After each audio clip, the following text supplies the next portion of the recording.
अस्सलामुअलैकुम नाजरीन, ये है Urdu point programme chit chat corner में मैं हूँ आपकी होस्ट ज़ोफिशा नकवी। प्रोग्राम में सबसे पहले शामिल करते हैं पाकिस्तानी शोबिज़ इंडस्ट्री के हवाले से खबरें। नाज़रीन, गुलकारा मीशा शफ़ी ने अली ज़फ़र पर जिनसी हरासानी के अपने मौक़िफ़ पर कायम रहते हुए कहा है कि अली ज़फ़र अदालत में मासूम बनने की कोशिश कर रहा है। लाहौर के सेशन कोर्ट में गुलकार अली ज़फ़र की मीशा शफ़ी के ख़िलाफ़ हितक इज़्ज़त के दावे की समाअत हुई। मीशा शफ़ी ने मोहम्मद साकिब जलानी और तसव्वुर एडवोकेट की वसातत से जवाब जमा कराया। उन्होंने कहा कि मजबूर होकर अली ज़फ़र के ख़िलाफ़ कदम उठाया है। अली ज़फ़र अपनी हरकतों से बाज नहीं आ रहा था। अली ज़फ़र ने मुझे निजी स्टूडियो और फैमिली फंक्शंस में 2 बार से ज़ायद हरासा किया। मीशा शफ़ी ने अली ज़फ़र पर हरासानी के अपने मौक़िफ़ पर कायम रहते हुए कहा है कि अली ज़फ़र ने मुझ समेत मुतअद्दिद खातून अदाकाराओं को हरासा किया है। अदालत के मांगने पर सबूत भी फराहम करूंगी। मीशा शफ़ी ने अली ज़फ़र के तमाम इल्ज़ामात को मुस्तरद करते हुए कहा है कि अली ज़फ़र अदालत में मासूम बनने की कोशिश कर रहा है। वाज़ेह रहे कि गुलकारा मीशा शफ़ी ने अली ज़फ़र पर जिनसी हरासानी का इल्ज़ाम आयद करते हुए कहा था कि अली ज़फ़र ने उन्हें एक बार नहीं बल्कि कई बार हरासा किया, जिसके जवाब में अली ज़फ़र ने मीशा शफ़ी के इल्ज़ामात को बेबुनियाद करार देते हुए उन्हें 1 अरब हर्जाने का नोटिस भिजवाया था। ड्रामा सीरियल अनकही, जांगलूस और तारीखी ड्रामा सीरियल आखिरी चट्टान में यादगार किरदार अदा करने वाले वर्सेटाइल अदाकार सलीम नासिर की आज 29वीं बरसी मनाई जा रही है। 15 नवंबर 1944 को पैदा होने वाले सलीम नासिर ने अपनी फ़नकाराना ज़िंदगी की शुरुआत रेडियो पाकिस्तान से की। बाज़ां टेलीविज़न की स्क्रीन पर कुछ ऐसे अनमोल किरदार किए जो बरसों गुजरने के बाद भी लोगों के जहनों पर नक्श हैं। अनवर मकसूद की तहरीर करदा ड्रामा सीरियल आंगन टेढ़ा में घरेलू मुनाजिम अकबर के किरदार ने सलीम नासिर को हकीकी मायनों में बामे अरूज बख्शा। सलीम नासिर ने टीवी ड्रामों के अलावा एक फ़िल्म ज़ेबुन्निसा में वहीद मुराद शबनम आरा के हमरा अदाकारी के जौहर दिखाए। 19 अक्टूबर 1979 को 44 वर्ष की उम्र में दिल का दौरा पड़ने से जहान फ़नी से कूच कर गए। बाद अज़ मर्ग फ़नी खदमात पर सलीम नासिर को सदारती तमगा बराए हुस्न कारकर्दगी से नवाजा गया। फिल्म स्टार मीरा की मुश्किलात कम ना हो सकी। अदालत ने निकाह पर निकाह केस में ज़ाब्ता फौजदारी की कार्रवाई दोबारा से शुरू करने के हवाले से दायर दरख्वास्त पर 25 अक्टूबर को रिकॉर्ड तलब कर लिया। कैंट कचहरी में अदाकारा मीरा का शौहर होने के दावेदार अतीकुर रहमान के वकील चौधरी नमान अतीक की जानिब से अदाकारा मीरा के खिलाफ मुकदमा बहाली की दरख्वास्त दायर की गई। अदाकारा मीरा की दरख्वास्त पर कैंट कचहरी की अदालत ने 26 जुलाई 2016 को फौजदारी कार्रवाई रोक दी थी, लेकिन फैमिली कोर्ट के जज ने 18 सफ़हात पर मुश्तमिल तहरीरी फैसले में अदाकारा मीरा के दावे को खारिज करते हुए अतीकुर रहमान से उनके निकाह को हक़ाइक़ पर मबनी करार दिया था। इसलिए अब अतीकुर रहमान के वकील ने अदालत से इस्तदा की है कि अदाकारा मीरा के निकाह पर निकाह केस में ज़ाब्ता फौजदारी की कार्रवाई दोबारा से शुरू करने के अहकाम दिए जाएं, जिस पर जुडिशल मजिस्ट्रेट हिदायतुल्लाह शाह ने मीरा केस के हवाले से 25 अक्टूबर को रिकॉर्ड तलब कर लिया है। परिणीति चोपड़ा ने बॉलीवुड में पाकिस्तानी फनकारों पर पाबंदी की मुखालफत करते हुए कहा है कि वो फवाद खान के साथ काम करने की ख्वाहिशमंद है। अदाकारा परिणीति चोपड़ा ने अपने इंटरव्यू में फिल्म नमस्ते इंग्लैंड में पाकिस्तानी गुलकारों आतिफ असलम और राहत फ़तेह अली खान की आवाज़ शामिल करने पर बॉलीवुड के चंद अफराद के होने वाले मसाइल पर बात करते हुए कहा था कि वो इससे कबल भी फिल्म किल दिल में पाकिस्तानी अदाकार अली ज़फ़र के साथ काम कर चुकी हैं। परिणीति चोपड़ा ने अली ज़फ़र की तारीफ़ करते हुए कहा था कि उन्हें बिल्कुल भी ऐसा नहीं लगा था कि अली का ताल्लुक़ किसी दूसरे मुल्क से है। उनका कहना था कि हम लोग बिल्कुल एक जैसे हैं, क्योंकि हमारे मुल्क तकसीम होने से पहले एक ही थे।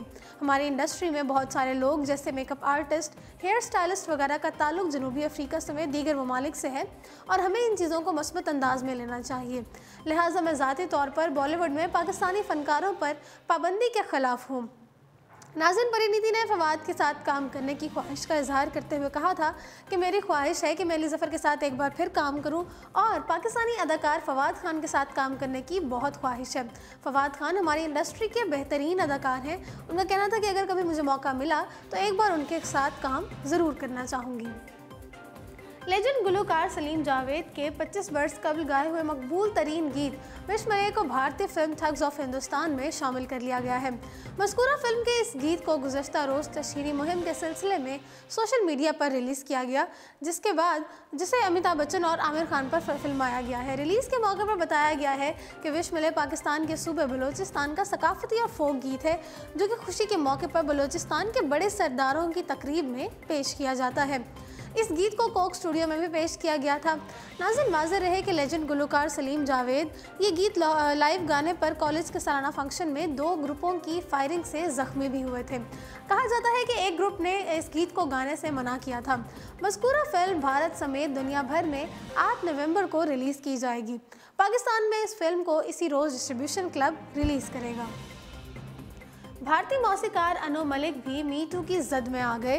गुलकारा श्वेता पटेल ने उन पर इल्ज़ाम लगाते हुए कहा है कि अनु मलिक ने उन्हें 15 साल की उम्र में जिनसी हरासानी का निशाना बनाया था। बॉलीवुड में कई सुपरहिट गाने देने वाले गुलकारा श्वेता पटेल ने अपनी मी टू कहानी बताते हुए कहा है कि 2001 में जब वो बॉलीवुड इंडस्ट्री में कदम जमाने की कोशिश कर रही थी, उस वक्त उन्हें अनु मलिक के मैनेजर का फ़ोन आया था और उन्हें गाने के ऑडिशन के लिए बुलाया गया था। ऑडिशन के बाद अनु मलिक ने मुझे कहा कि वो मुझे सुनिधि चौहान और गुलकार शान के साथ गाना गाने का मौका देंगे, लेकिन पहले मुझे उन्हें बोसा देना होगा। श्वेता ने मजीद बताया कि इस वक्त मेरी उम्र सिर्फ 15 वर्ष थी और मैं स्कूल में पढ़ती थी और उन्हें अनु अंकल कहती थी। ये मेरी ज़िंदगी का सबसे बुरा तजुर्बा था।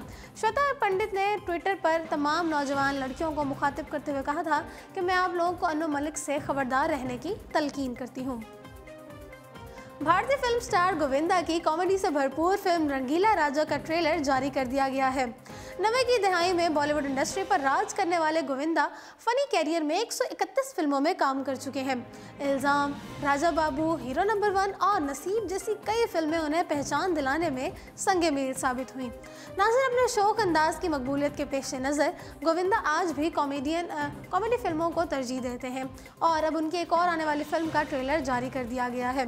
भारतीय मीडिया के मुताबिक गोविंदा की फिल्म रंगीला राजा के जारी करदा ट्रेलर की इब्तिदा में उनकी माजी की मशहूर फिल्म इल्ज़ाम, आंखें और शोला और शबनम के मुनफरिद रक्स की झलक दिखाई दी गई है, जबकि बकिया ट्रेलर में गोविंदा हमशक्ल का किरदार अदा कर रहे हैं।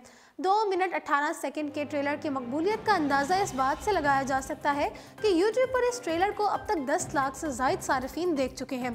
कॉमेडी के तड़के से भरपूर फिल्म में गोविंदा 4 मुख्तलिफ अदाकाराओं के साथ जलवा बिखेरते हुए नजर आएंगे और यह फिल्म रवां साल 16 नवंबर को सिनेमाघरों की जीनत बनेगी।